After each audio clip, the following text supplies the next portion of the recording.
تمہارے ہر شوق کو پورا کرتے ہیں، ساری سختیاں، سارے اصول صرف میرے لیے ہی رہ گئے ہیں۔ فرحین مسکرائی۔ میڈم، جیسے کام آپ کرتی ہیں ویسے میں نہیں کرتی۔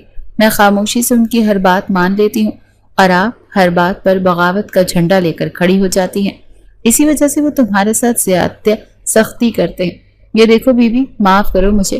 نینا نے اس کے آگے ہاتھ باندھے۔ جیسا وہ ہے نا ہلاکو خان کی اولاد، ویسی ہی تم اس کی وکیل ہو۔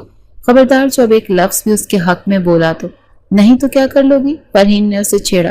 نینا نے اپنے آنسو پہنچے۔ اس کی آنکھوں میں اب انتقام کی آگ بھڑک رہی تھی۔ میں تمہارا تو کچھ نہیں کروں گی، لیکن اس ہلاکو خان کو ایسا سبق سکھاؤں گی کہ وہ زندگی بھر یاد رکھے گا۔ یہ کہہ کر وہ غصے سے کمبل اوڑھ کر بستر پر لیٹ گئی۔ فرحین کی اس حالت پر پریشان تھی۔ وہ جانتی تھی کہ اس بار معاملہ واقعی بہت آگے بڑھ چکا ہے۔ ساری رات نینا نے کروٹیں بدلتے گزاری۔ اسے ایک پل کے لیے بھی نیند نہیں آئی۔ اس کی آنکھوں کے سامنے بار بار اپنے ٹوٹے ہوئے کیمرے کا منظر آ رہا تھا۔ اس نے اپنی ساری سہیلیوں کے سامنے اتنی بڑی بڑی باتیں کی تھیں کہ کل فنکشن میں وہ اپنا نیا کیمرہ لے کر آئے گی اور سب کی خوبصورت تصویریں بنائے گی۔ اس کی دوستی اس کے کیمرے اور اس کی فوٹوگرافی کی مہارت کی بہت تعریف کرتی تھی، لیکن احتشام نے اس کے سارے منصوبوں اور خوابوں کا ستیہ ناش کر کے رکھ دیا تھا۔ اسے احتشام پر شدید غصہ آ رہا تھا۔ وہ صرف اس کا کزن نہیں تھا بلکہ اس کی زندگی کا سب سے بڑا ولن تھا، ایک ایسا ولن جو اس کی ہر خوشی کو چھین لینا چاہتا تھا۔ وہ بچپن ہی سے ایسا تھا۔ جب بھی نینا کوئی نیا کھلونا لاتی، احتشام اسے کسی نہ کسی بہانے توڑ دیتا۔ جب بھی وہ اپنی سہیلیوں کے ساتھ کھیلنے جاتی، احتشام اسے زبردستی پڑھنے بٹھا دیتا۔ وہ ہمیشہ سے ہی اس پر اپنی حکومت قائم کرنا چاہتا تھا۔ کیوں کرتے ہیں وہ میرے ساتھ ایسا؟ اس نے اندھیرے میں چھت کو گھورتے ہوئے خود سے سوال کیا۔ میں ان کی کیا لگتی ہوں؟ صرف ایک بوجھ۔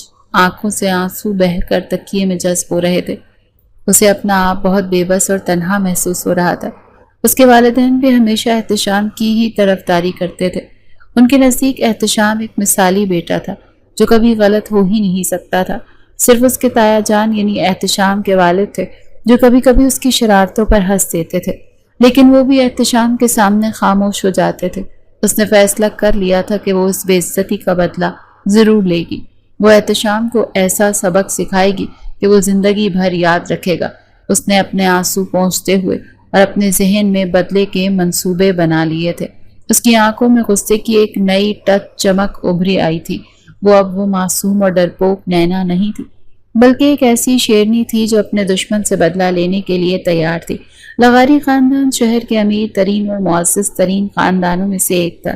ریحان لغاری خاندان کے سربراہ ایک کامیاب بزنس مین تھے۔ ان کا اکلوتا چشم و چراغ احتشام لغاری تھا جو اپنے والد کے نقش قدم پر چلتے ہوئے بزنس کی دنیا میں اپنا نام بنا رہا تھا۔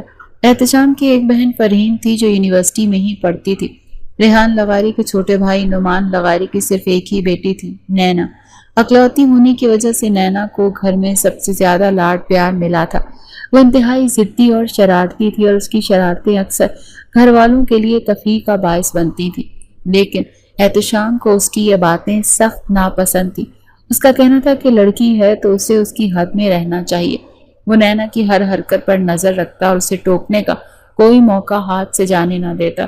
اسی وجہ سے نینا نے اس کا نام ہلاکو خان کی اولاد رکھا ہوا تھا۔ ایک بار تو تایا جان نے بھی اس کے منہ سے یہ بات سن لی۔ وہ یہ سن کر بہت ہنسے۔ اگر وہ ہلاکو خان کی اولاد ہے تو پھر ہلاکو خان تو میں ہوا نا؟ نینا نے فوراً معصومیت سے جواب دیا، نہیں تایا جان، آپ کو نہیں کہتی۔ آپ کو دیکھ کر تو لگتا ہی نہیں کہ یہ آپ کا بیٹا ہے۔ احتشام بھائی عجیب سے ہیں، ہر بات میں سختی کرتے ہیں، ہر بات پر ڈانٹتے ہیں۔ تایا جان نے اسے پیار سے سمجھایا، بیٹا وہ تمہارے بھلے کے لیے ہی کہتا ہے۔ تم دونوں بہنوں کا اکلوتا بھائی احتشام ہی تو ہے، وہ تمہاری فکر کرتا ہے۔ لیکن نینا بھی اپنی ضد کی پکی تھی۔ وہ احتشام کی کسی بھی بات کو ماننے کے لیے تیار نہیں تھی۔ اس کے نزدیک احتشام کی ہر بات صرف اور صرف اس پر روب جمانے کی ایک کوشش ہوتی تھی۔ ان دونوں کے درمیان ایک نہ ختم ہونے والی جنگ چھڑی ہوئی تھی جس میں کبھی کوئی جیتتا تو کبھی کوئی ہارتا، لیکن اس بار کیمرہ توڑ کر احتشام نے ایک ایسی لکیر پار کر دی جس کے بعد نینا نے بھی فیصلہ کر لیا تھا کہ اب وہ خاموش نہیں رہے گی۔ اگلی صبح نینا کالج کے لیے تیار ہو کر جب ناشتے کی میز پر پہنچی تو اس کا موڈ انتہائی خراب تھا۔ اس کی آنکھیں رات بھر جاگنے کی وجہ سے سوجی ہوئی تھی۔ میز پر احتشام کو اپنے والد کے ساتھ بزنس کے معاملات پر گفتگو کرتے دیکھ کر اس کے تو تن بدن میں آگ لگ گئی تھی۔ نینا بیٹا آؤ ناشتہ کرو، تائی جان نے اسے پیار سے بلایا۔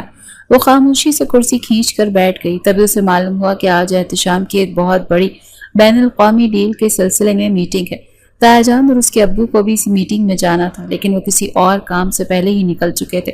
احتشام تم نینا کو کالج ڈراپ کر دینا، تائی جان نے جانے سے پہلے کہا تھا۔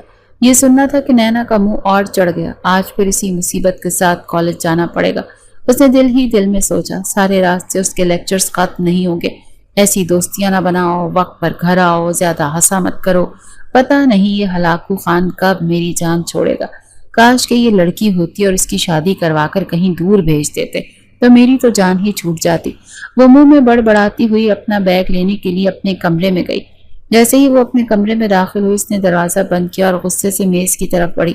اس کی نظر میز پر پڑے رنگین مارکرز اور کاغذ پر پڑی۔ اس کے ذہن میں بجلی کسی تیزی سے ایک ترکیب آئی، ایک ایسی ترکیب جو احتشام کو اس کی زندگی کی سب سے بڑی بے عزتی کا مزہ چکھانے والی تھی۔ اس کے چہرے پر ایک شیطانی مسکراہٹ نمودار ہوئی۔ وہ یہ سوچتے ہی چٹکی بجا کر ہنسی۔ اس نے جلدی سے ایک کاغذ کا ٹکڑا کاٹا اور اس پر موٹے جلی حروف میں لکھا، میں ہلاکو خان کی اولاد ہوں۔ وہ ابھی لکھ ہی رہی تھی کہ دروازے پر دستک ہوئی اور فرحین اندر داخل ہوئی۔ نینا تم یہاں، میں تمہیں ڈھونڈ رہی تھی۔ فرحین نے اسے کاغذ پر کچھ لکھتے دیکھ کر پوچھا، یہ کیا کر رہی ہوں؟ نینا نے جلدی سے کاغذ چھپانے کی کوشش کی، لیکن فرحین کی نظر اس پر پڑ گئی۔ کچھ نہیں، بس کالج کا ایک پروجیکٹ ہے۔ فرحین نے اس کے قریب آ کر کاغذ اس کے ہاتھ سے لے لیا۔ اس پر لکھی تحریر پڑھ کر اس کی آنکھیں حیرت سے پھیل گئی۔ نینا یہ کیا پاگل پن ہے؟ تم یہ بھائی کے لیے لکھ رہی ہو؟ ہاں، اسی ہلاکو خان کے لیے کر رہی ہوں۔ نینا نے کاغذ واپس چھینتے ہوئے غصے سے جواب دیا، اس نے سب کے سامنے میرا کیمرہ توڑا ہے، میں سب کے سامنے اس کا مذاق بناؤں گی؟ حساب برابر۔ خدا کے لیے نینا ایسا مت کرو۔ فرحین نے اسے سمجھانے کی کوشش کی، تم جانتی ہو بھائی کا غصہ کتنا تیز ہے، وہ تمہیں نہیں چھوڑیں گے۔ میں نہیں ڈرتی اس سے، نینا نے نخوت سے جواب دیا۔ بہت ہو گیا اس کا روب، آج اس کی بادشاہت کو میں چیلنج کروں گی۔ اس سے کچھ حاصل نہیں ہوگا، صرف بدمزگی ہوگی۔ مجھے تو صرف اپنا بدلہ پورا کرنا ہے، نینا نے کاغذ کے پیچھے ٹیپ لگاتے ہوئے حتمی لہجے میں کہا۔ اب تم پلیز یہاں سے جاؤ، ورنہ تمہارا لیکچر سن کر میرا ارادہ بدل جائے گا۔ فرحین نے مایوسی سے سر ہلایا۔ وہ جانتی تھی کہ جب نینا کچھ کرنے کی ٹھان لے تو اسے کوئی نہیں روک سکتا۔ وہ خاموشی سے کمرے سے باہر چلی گئی اور اس کے جانے کے بعد نینا نے اپنے ہتھیار کو احتیاط سے اپنی جیب میں رکھا، اپنے بالوں کو پیچھے کرتے ہوئے بیگ پہنا اور ایک فاتحانہ مسکراہٹ کے ساتھ نیچے کی طرف بھاگی۔ اس کا سارا غصہ اور اداسی اب ایک خطرناک جوش میں بدل چکے تھے۔ احتشام اپنی گاڑی کے پاس اس کا انتظار کر رہا تھا۔ اس نے نینا کے لیے فرنٹ سیٹ کا دروازہ کھولا۔ میں پیچھے بیٹھوں گی، نینا نے نخوت سے جواب دیا۔ شوق سے بیٹھو، مجھے بھی کوئی شوق نہیں تمہیں آگے بٹھانے کا، احتشام نے سرد لہجے میں جواب دیا۔ آگے بیٹھے بھی گئی تو کوئی نہ کوئی شرارت کر کے مجھے تنگ ہی کرو گی، پھر مجھے غصہ آئے گا۔ یہی کہتے احتشام نے فرنٹ سیٹ کا دروازہ بند کیا اور ڈرائیونگ سیٹ پر آ کر بیٹھ گیا۔ نینا خاموشی سے پچھلی سیٹ پر بیٹھ گئی۔ سارے راستے وہ بالکل خاموش رہی، جو کہ احتشام کے لیے بڑی حیران کن بات تھی۔ وہ سوچ رہا تھا کہ آج اس مخلوق کو کیا ہو گیا جو ہر وقت بولتی رہتی تھی، آج اتنی چپ کیوں ہے؟ تبھی احتشام کا فون بجا۔ یہ اس کی میٹنگ کے حوالے سے ایک بہت اہم کال تھی۔ اس نے بلوٹوتھ آن کیا اور کال پر بات کرنے میں مصروف ہو گیا۔ اس کا پورا دھیان کال پر تھا۔ نینا کو اس کے موقع کا انتظار تھا۔ اس نے جلدی سے اپنی جیب سے وہ چٹ نکالی اور آہستہ سے آگے جھک کر وہ چٹ احتشام کی کوٹ کی پشت پر چپکا دی۔ اس کا دل زور زور سے دھڑک رہا تھا، لیکن اس کے چہرے پر مکمل سکون تھا۔ اس نے اپنا کام اتنی صفائی سے کیا تھا کہ احتشام کو کانوں کان خبر نہ ہوئی۔ کال ختم ہوتے ہی نینا نے اپنا معصومانہ آواز میں بولنا شروع کیا۔ احتشام بھائی، سوری، کل والی بات پر میں نے آپ کے ساتھ کچھ زیادہ ہی بدتمیزی کر لی تھی، میں بہت شرمندہ ہوں۔ احتشام اس کی اس اچانک تبدیلی پر حیران ہی رہ گیا۔ اسے لگا شاید اس میں کچھ عقل آ گئی۔ وہ مسکرایا، اللہ کرے تمہیں سمجھ آ جائے۔ جس دن تمہیں سمجھ آ گئی اس دن دنیا ہی سدھر جائے گی۔ جیسے ہی کالج آیا احتشام نے گاڑی روکی۔ چلو اترو گاڑی سے اور سیدھی کالج ہی جانا، واپسی پر میں تمہیں پک کر لوں گا۔ نہیں نہیں بھائی، میں تایا ابو کے ساتھ چلی جاؤں گی، نینا نے جلدی سے جواب دیا۔ ابو میٹنگ میں مصروف ہوں گے، میں میٹنگ ختم کرتے ہی تمہیں اور فرحین کو پک کر لوں گا، احتشام نے حتمی لہجے میں کہا۔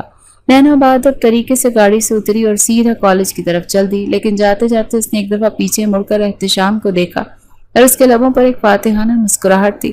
احتشام نے اس کی مسکراہٹ کو نظر انداز کیا اور گاڑی سٹارٹ کر دی، کیونکہ اسے جلد از جلد میٹنگ میں پہنچنا تھا۔ اسے اندازہ نہیں تھا کہ اس کی پیٹھ کے پیچھے کیا طوفان اس کا منتظر ہے۔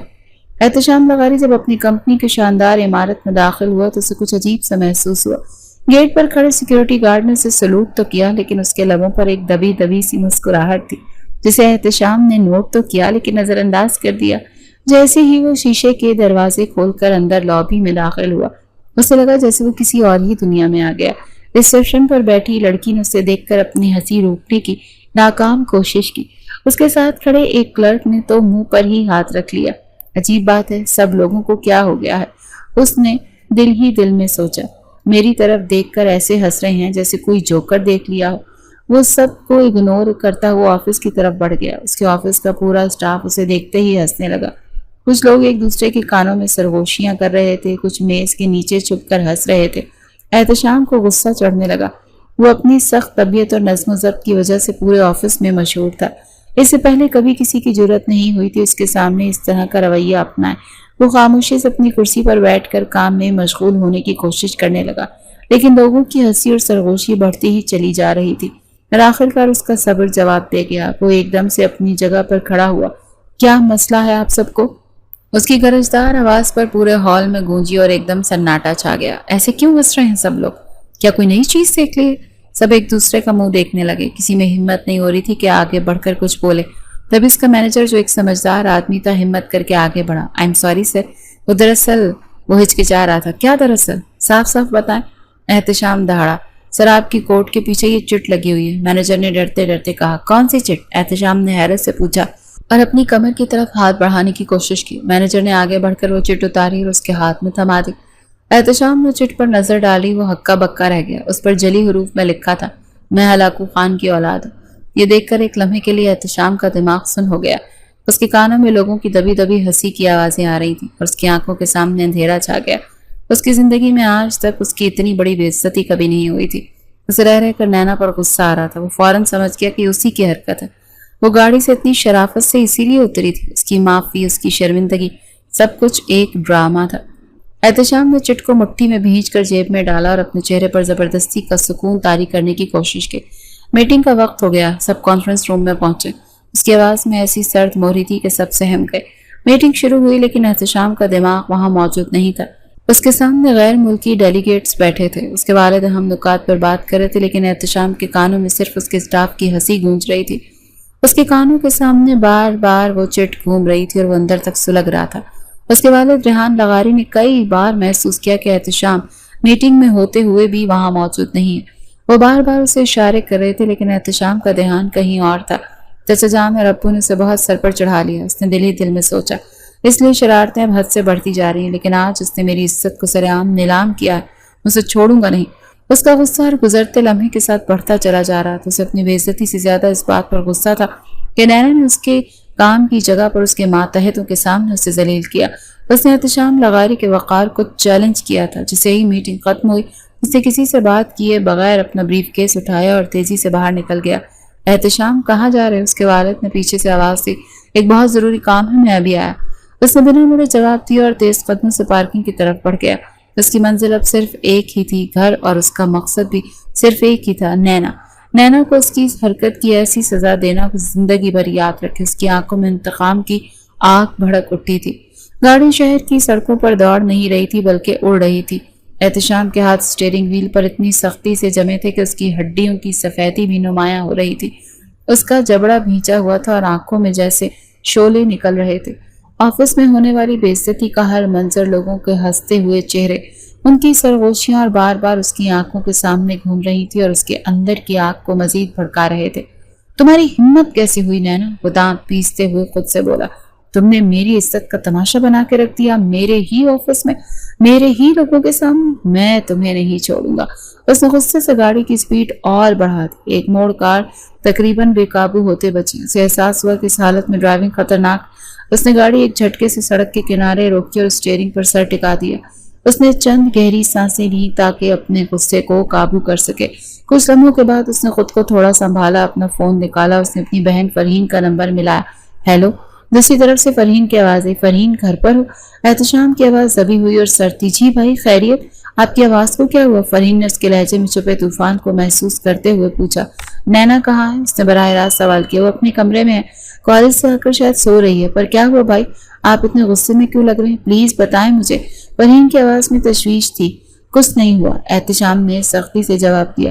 بس اسے کہنا کہ میرے گھر پہنچنے تک اپنے کمرے سے باہر قدم نہ رکھے۔ اس سے پہلے کہ فرحین مزید کچھ پوچھتی، احتشام نے کال کاٹ دی۔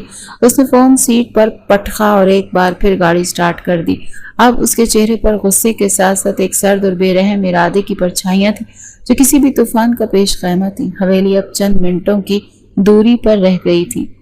احتشام نے گاڑی انتہائی تیز رفتاری سے چلاتے ہوئے گھر کی طرف موڑی۔ اس کا دماغ غصے سے پھٹ رہا تھا اور دل میں انتقام کی آگ بھڑک رہی تھی۔ گھر پہنچتے اس نے گاڑی پورچ میں ایک جھٹکے سے روکی اور طوفان کی طرح اندر داخل ہوا۔ چچی جان، نینا کہاں ہے؟ لاؤنج میں اپنی چچی سے ٹکراتے ہی اس نے گرجدار آواز میں پوچھا۔ اس کے چہرے پر پریشانی دیکھ کر بھی وہ نہیں رکا اور دو سیڑھیاں پلانگتا ہوا اوپر کی طرف بھاگا۔ وہ جانتا تھا کہ ہر دفعہ کی طرح اس بار بھی کوئی نہ کوئی نینا کو بچا لے گا، لیکن آج اس نے تہیہ کر لیا تھا کہ وہ کسی کی نہیں سنے گا۔ نینا اپنے کمرے میں نہا دھو کر فریش ہونے کے بعد اپنے آج کے منصوبے کی کامیابی پر بہت خوش تھی۔ وہ آئینے کے سامنے کھڑی بال سنوار رہی تھی جب اس کے کمرے کا دروازہ دھڑام سے کھلا اور احتشام ایک غضبناک طوفان کی طرح اندر داخل ہوا۔ اسے اس حالت میں دیکھ کر نینا کے چہرے کا رنگ اڑ گیا۔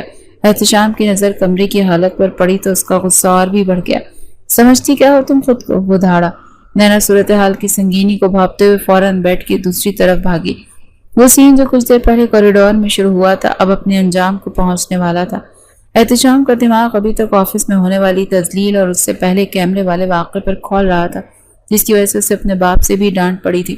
اس نے نینا کو بھاگنے کا موقع نہ دیا اور ایک ہی جست میں اس تک پہنچ کر اسے بازو سے پکڑ کر دیوار سے لگا دیا۔ میں نے کہا تھا نا تمہاری ٹانگیں اور ہاتھ توڑ دوں گا۔ اس کے چہرے کے قریب جھک کر داڑا۔ نینا نے شدت خوف سے اپنی آنکھیں سختی سے میچ لی۔ وہ کانپ رہی تھی اور اپنے انجام کا انتظار کر رہی تھی، لیکن چند لمحے گزر گئے اور احتشام نے اسے چھوا تک نہیں۔ اس نے ڈرتے ڈرتے اپنی پلکیں اٹھائیں تو وہ منظر دیکھا جس نے اسے حیران کر دیا۔ احتشام بالکل ساکت کھڑا تھا اور اس کے غصے سے بھری نگاہیں اس کے چہرے پر جمی تھی۔ اس کی آنکھوں کی آگ بجھ چکی تھی اور اس کی جگہ ایک گہری انجانی کشش نے لے لی تھی۔ احتشام نے نینا کو چھوڑا اور بنا ایک لفظ کہے تیزی سے اپنے کمرے کی طرف بڑھ گیا۔ اس نے دروازہ بند کیا اور اس کے ساتھ ٹیک لگا کر آنکھیں بند کر لی۔ اس کا دل ابھی تک بے ترتیب دھڑک رہا تھا، لیکن اب وجہ غصے نہیں کچھ اور تھا۔ وہ خود اپنی اس کیفیت سے حیران تھا۔ وہ جس لڑکی کو سزا دینے گیا تھا اس کی قربت نے اس کا سارا غصہ کیسے ختم کر دیا۔ وہ سیدھا باتھ روم میں گیا اور ٹھنڈے پانی کے چھینٹے اپنے منہ پر مارے۔ آئینے میں اپنا عکس دیکھ کر وہ خود کو پہچان نہیں پا رہا تھا۔ اس کی آنکھوں میں غصے کی سرخی کی جگہ ایک عجیب سی الجھن اور کشش تھی۔ یہ مجھے کیا ہو رہا ہے؟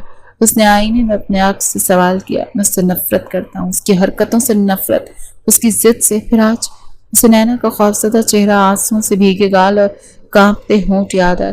اس کے دل میں ایک انجانا سا احساس پیدا ہوا، ایک ایسا احساس جو غصے اور نفرت سے کہیں زیادہ طاقتور تھا۔ عمر بھر کی سزا اس کے منہ سے بے اختیار نکلا۔ ہاں، سزا تو ملے گی لیکن ویسی نہیں جیسی میں سوچ رہا ہوں۔ اس کے ذہن میں ایک نیا خطرناک ناقابل یقین منصوبہ شکل اختیار کر چکا تھا۔ ایک ایسی سزا جو نینا کو ہمیشہ کے لیے اس کا پابند کر دے گی۔ اس کے چہرے پر ایک عجیب سی پرعزم سی مسکراہٹ نمودار ہے۔ اس نے فیصلہ کر لیا کہ احتشام کے جانے کے بعد نینا کافی دیر تک وہیں ساکت کھڑی رہی۔ تبھی فرحین گھبرائی ہوئی اس کے کمرے میں داخل ہوئی۔ نینا، تم ٹھیک ہو؟ اس نے نینا کے پاس آ کر اس کو بازو پکڑتے ہوئے پوچھا۔ بھائی نے تمہیں کچھ کہا؟ اس کی کال آئی تھی، وہ بہت زیادہ غصے میں تھے۔ نینا نے نفی میں سر ہلایا، لیکن اس کی آنکھوں میں ابھی تک خوف اور حیرت تھی۔ پھر تم اتنی سہمی ہوئی کیوں؟ کیا ہوا؟ فرحین نے اصرار کیا۔ مجھے کچھ سمجھ نہیں آ رہا فرحین، نینا نے کانپتی ہوئی آواز میں کہا۔ وہ مجھے مارنے آئے تھے، بہت غصے میں تھے، لیکن پھر اچانک وہ بس مجھے گھورتے رہے اور پھر چلے گئے۔ وہ فرحین کو یہ نہیں بتا سکی کہ احتشام کی آنکھوں میں غصے کی جگہ اس نے کیا دیکھا تھا۔ اسے خود بھی تو یقین نہیں آ رہا تھا۔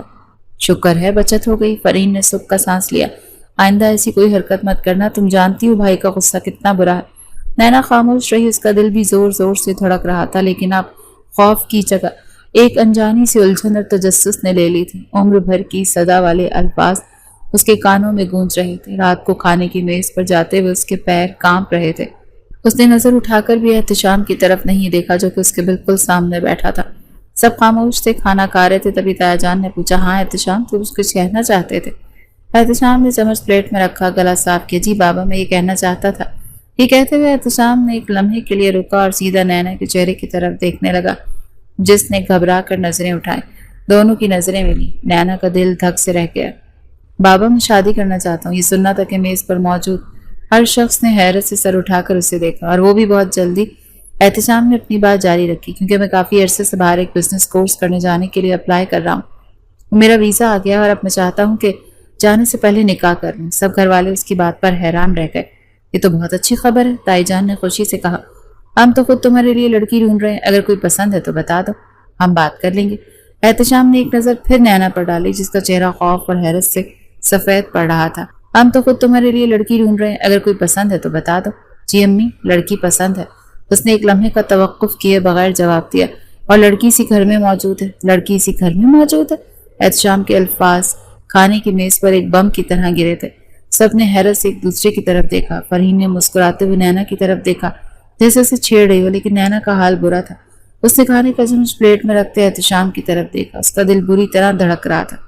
اسے ایک انجانا سا خوف محسوس ہو رہا تھا۔ احتشام نے سب کے چہروں کی پہلی حیرت کو نظر انداز کیا اور اپنے بات مکمل کی، اور اس کی نظر سیدھی نینا پر جم گئی۔ میں نینا سے شادی کرنا چاہتا ہوں۔ ایک لمحے کے لیے میز پر مکمل سناٹا چھا گیا، اتنا سناٹا کہ گھڑی کی ٹک ٹک کی آواز بھی صاف سنائی دے رہی تھی۔ نینا کو لگا جیسے اس کے کان بج رہے ہیں۔ اسے اپنے کانوں پر یقین نہیں آیا۔ اور میں چاہتا ہوں کہ اسی جمعے ہمارا نکاح رکھ دیں، کیونکہ پھر کچھ دنوں کے بعد ہی مجھے باہر چلے جانا ہے۔ رخصتی جب میں واپس آؤں گا تب ہو جائے گی۔ احتشام نے اپنا فیصلہ ایسے سنایا جیسے یہ کوئی بزنس ڈیل۔ سب گھر والے اس بات پر بہت حیران ہوئے، لیکن سب سے زیادہ حیرت خود نینا کو تھی۔ وہ تو سوچ رہی تھی کہ اس کی شکایت کرے گا، لیکن اس نے تو سیدھا شادی کا ہی اعلان کر دیا۔ سب سے پہلے تایا جان کی آواز اٹھی۔ وہ اس بات پر بہت خوش ہوئے۔ اس سے اچھی بات تو کوئی اور ہو ہی نہیں سکتی۔ مجھے تو تم دونوں کی جوڑی بہت پسند ہے۔ مانا کہ نینا کی عادتیں اور تمہاری عادتوں میں تھوڑا فرق ہے، لیکن ابھی بچی ہے نا، وقت کے ساتھ ساتھ سب کچھ سیکھ جائے گی۔ دیکھنا جب تم باہر سے واپس آؤ گے تو یہ بہت سمجھدار ہو چکی ہوگی۔ یہ سنتے ہی احتشام نے منہ میں بڑبڑایا، سمجھدار تو اب میں اسے خود ہی کر کے رہوں گا۔ چچا جان اور چچی جان کو بھی اس رشتے پر کوئی اعتراض نہیں تھا۔ ان کے لیے اس سے اچھی اور بات کیا ہو سکتی تھی کہ ان کی بیٹی اسی گھر میں ان کی آنکھوں کے سامنے رہے۔ ان دونوں کا نکاح جمعے کے دن کے لیے طے کر دیا گیا، لیکن نینا کا دل ابھی بھی زور زور سے دھڑک رہا تھا۔ اس کا دماغ تو معوف ہو چکا تھا۔ وہ کیا ہو رہا تھا، کیا ہو رہا ہے، کیوں ہو رہا ہے، اسے کچھ سمجھ نہیں آ رہا تھا۔ یہ عمر بھر کی سزا تھی جس کی احتشام بات کر رہا تھا۔ کھانے کے بعد نینا سیدھا اپنے کمرے میں بھاگی اور دروازہ بند کر کے پھوٹ پھوٹ کر رونے لگی۔ تھوڑی دیر بعد اس کی والدہ کمرے میں آئی۔ اماں، یہ آپ لوگوں نے کیا کیا؟ نینا نے روتے ہوئے فریاد کی۔ مجھے نہیں کرنی ہے احتشام بھائی سے شادی، وہ ہکلا کر بولی تھی۔ وہ ہلاکو خان، وہ مجھے پوری زندگی تنگ کریں گے۔ اور اماں، وہ میرے بھائی ہیں، آپ شروع سے کہتی ہیں نا کہ وہ میرے بھائی ہیں، تو میں ان سے شادی کیسے کر سکتی ہوں؟ اس کی والدہ نے اس کے سر پر ہاتھ پھیرا۔ بیٹا، کزن آپس میں بھائی بہن ہی ہوتے ہیں، لیکن ان میں شادی ہو سکتی ہے۔ اور احتشام سے اچھا لڑکا تمہیں کہاں ملے گا؟ اپنا گھر ہے، دیکھا والا لڑکا ہے۔ تمہاری جیسی حرکتیں دوسرے گھر میں جاؤ گی تو کوئی بھی برداشت نہیں کرے گا۔ اس گھر میں رہو گی تو سب تمہارے نخرے اٹھائیں گے۔ لیکن اماں، میں ان سے نفرت کرتی ہوں، نینا چیخی۔ نفرت محبت میں بدلتے دیر نہیں لگتی بیٹا۔ اس کی والدہ اسے سمجھانے کی کوشش کرتی رہی۔ شروع میں ایسا لگتا تھا پھر سب ٹھیک ہو جائے گا۔ نینا نے اپنے والد سے بات کرنے کی کوشش کی، فرحین سے مدد مانگی، لیکن کسی نے اس کی ایک نہ سنی۔ سب کے نزدیک یہ ایک بہترین رشتہ تھا اور ذرا سی بات پر سب لڑنے لگے تھے۔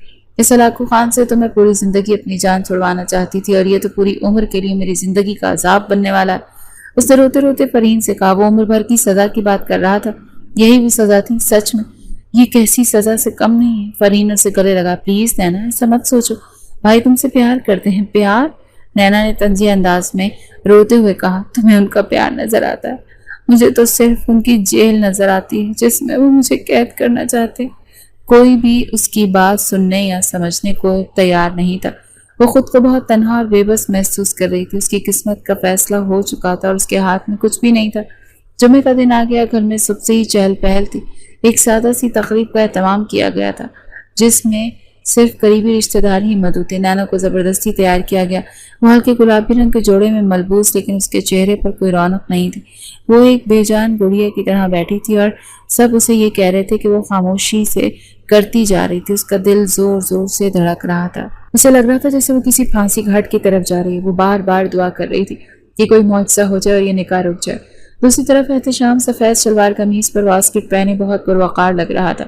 اس کے چہرے پر ایک عجیب سا سکون اور اطمینان تھا۔ وہ بار بار نظریں چرا کر نینا کو دیکھ لیتا جس کا چہرہ آنسوؤں سے بھیگا تھا۔ جب نکاح خان نے اس کی قبولیت کے لیے پوچھا تو نینا کی زبان گنگ ہو گئی۔ اس نے روتی ہوئی نظروں سے اپنے والدین کی طرف دیکھا جنہوں نے اسے سر ہلانے کا اشارہ کیا۔ ایک گہری ٹھنڈی سانس بھر کر اس نے کانپتی آواز میں قبول ہے کہہ دیا، اور احتشام نے بغیر کسی تاخیر کے فوراً قبول ہے کہہ کر اس رشتے کو قانونی حیثیت دے دی۔ نکاح کے فوراً بعد جب سب ایک دوسرے کو مبارکباد دے رہے تھے، احتشام نے ایک اور مطالبہ سامنے رکھ دیا جسے سن کر سب حیران رہ گئے۔ بابا، میں چاہتا ہوں نینا کی رخصتی بھی آج ہی ہو جائے۔ یہ سننا تھا کہ سب ایک دم خاموش ہو گئے۔ لیکن بیٹا، اتنی جلدی؟ ابھی تو کوئی تیاری بھی نہیں کی اور تم کچھ دنوں کے لیے جا بھی رہے ہو۔ تائی جان نے حیرت سے کہا، امی میں چاہتا ہوں کہ جانے سے پہلے کچھ وقت نینا کے ساتھ گزاروں، ہم ایک دوسرے کو سمجھ سکیں۔ احتشام نے انتہائی سنجیدگی سے جواب دیا، ویسے بھی اسے کون سا دوسرے گھر جانا، اسی گھر میں تو رہنا ہے، بس کمرہ ہی تو بدلنا ہے۔ گھر والوں کو اس کی بات ماننی پڑی۔ احتشام کے والد نے فیصلہ سنا دیا کہ رخصتی آج ہی ہوگی۔ نینا کو روتے دھوتے احتشام کے کمرے میں بھیج دیا گیا۔ کمرے کو پھولوں سے سجایا گیا۔ احتشام کے گھر والوں نے جلدی میں کچھ انتظامات کیے، لیکن نینا کو وہ کمرہ کسی سجی ہوئی جیل سے کم نہیں لگ رہا تھا۔ وہ سہم کر بیڈ پر بیٹھ کے اور آنسو بہانے لگی۔ اسے پتا تھا کہ آج اس کے ساتھ بہت برا ہونے والا۔ اس نے احتشام کی اتنی بڑی بے عزتی کی تھی اور اب اس کے نکاح میں تھی۔ اب تو وہ آسانی سے اپنے سارے بدلے لے سکتا تھا۔ وہ اس کے ہاتھ پاؤں توڑ سکتا ہے اور کوئی اسے کچھ نہیں کہے گا۔ سب یہی سمجھیں گے کہ نینا نے ہی کوئی غلطی کی ہوگی۔ یہی سوچتے ہوئے وہ گھٹنوں میں سر دے کر بیٹھ گئی۔ اسے اپنی زندگی اندھیر ہوتی محسوس ہو رہی تھی۔ اتنے میں دروازہ کھلنے کی آواز آئی۔ اس نے ڈر کر سر اٹھایا تو سامنے وہی ہلاکو خان کھڑا تھا۔ اس کے چہرے پر ایک عجیب سی مسکراہٹ تھی۔ وہ آہستہ آہستہ چلتا ہوا اس کے قریب آیا۔ نینا کا دل خوف سے اچھل کر حلق میں آ گیا۔ اس کے بالکل قریب آ کر بیڈ پر بیٹھ گیا۔ نینا سہم کر اور پیچھے ہو گئی۔ احتشام نے نرمی سے اپنا ہاتھ بڑھایا اور اس کا سرد کانپتا ہوا ہاتھ اپنے گرم ہاتھ میں لے لیا۔ آئی لو یو نینا۔ اس کی محبت بھری سرگوشی نینا کے کانوں میں پڑی تو ایک زوردار جھٹکا لگا۔ اسے لگا جیسے اس کے پورے بدن میں کرنٹ دوڑ گیا۔ اس نے ایک جھٹکے سے اپنا ہاتھ اس کی گرفت سے چھڑوایا اور بے یقینی سے اسے دیکھنے لگی۔ کیا کہا آپ نے؟ میں نے کہا آئی لو یو، احتشام نے مسکراتے ہوئے دہرایا، اور خدا کا واسطہ مجھے بھائی نہ کہو، شوہر ہوں تمہارا۔ نینا حیرت سے منہ کھولے اسے دیکھ رہی تھی۔ اور یہ ہلاکو خان؟ اس نے نینا کا ہاتھ دوبارہ اپنے ہاتھ میں لیتے ہوئے کہا، اب اپنی پوری زندگی تم پر قربان کرنے کے لیے تیار۔ نینا کو کچھ سمجھ نہیں آ رہا تھا کہ یہ سب کیا ہو رہا ہے۔ یہ وہی احتشام تھا جو کچھ دن پہلے اس کی جان لینے پر تلا ہوا تھا۔ کیا مطلب ہے آپ کا؟ اس نے ہکلاتے ہوئے پوچھا۔ یہ نہیں، آپ مجھ سے کوئی بدلہ نہیں لیں گے؟ احتشام مسکرایا۔ اس کی مسکراہٹ میں سچائی اور گہری محبت تھی۔ نہیں، بدلہ تو لوں گا، لیکن بدلے میں تمہاری نفرت نہیں، تمہاری محبت اور تمہارا پیار حاصل کرنا چاہتا ہوں۔ احتشام کی آواز نینا کے لیے کسی معجزے سے کم نہیں تھی۔ جس شخص سے وہ موت کی طرح ڈر رہی تھی وہ اس سے اظہار محبت کر رہا تھا۔ اس کی ساری پریشانی، سارا خوف ایک دم سے غائب ہو گیا۔ اس نے دونوں ہاتھ اپنے منہ پر پھیرے۔ شکر ہے خدا کا، میں تو ڈر ہی گئی تھی کہ پتہ نہیں آپ مجھ سے کون سا بدلہ لیں گے۔ اس کی آواز میں سکون اور راحت تھی۔ احتشام نے ایک جھٹکے سے اسے اپنے قریب کیا۔ بدلہ تو بہت بڑا ہے، عمر قید کی سزا سنائی ہے میں نے تمہیں۔ اپنی محبت میں اس نے اپنا ہاتھ بڑھا کر نینا کے رخسار پر پھیرا۔ تمہاری ہر حرکت سے، تمہاری ہر شرارت سے میں سخت چڑھتا تھا۔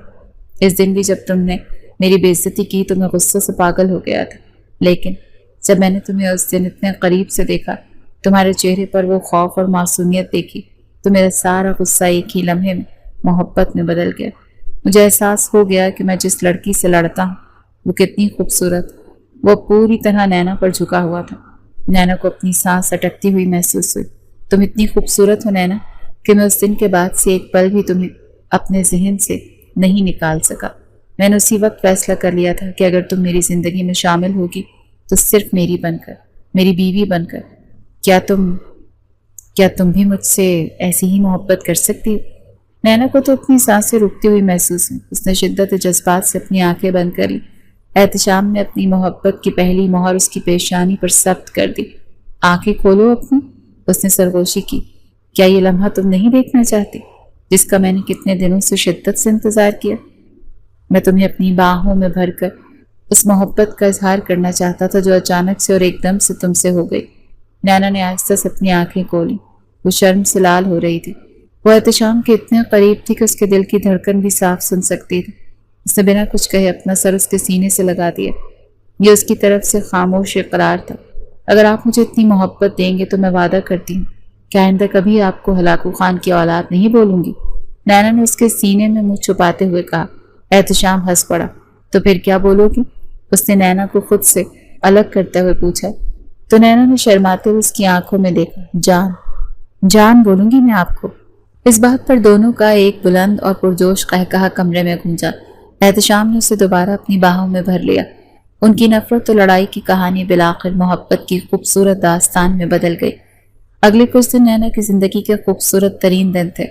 احتشام نے اسے اتنی محبت اور عزت دی جس کا اس نے کبھی تصور ہی نہیں کیا۔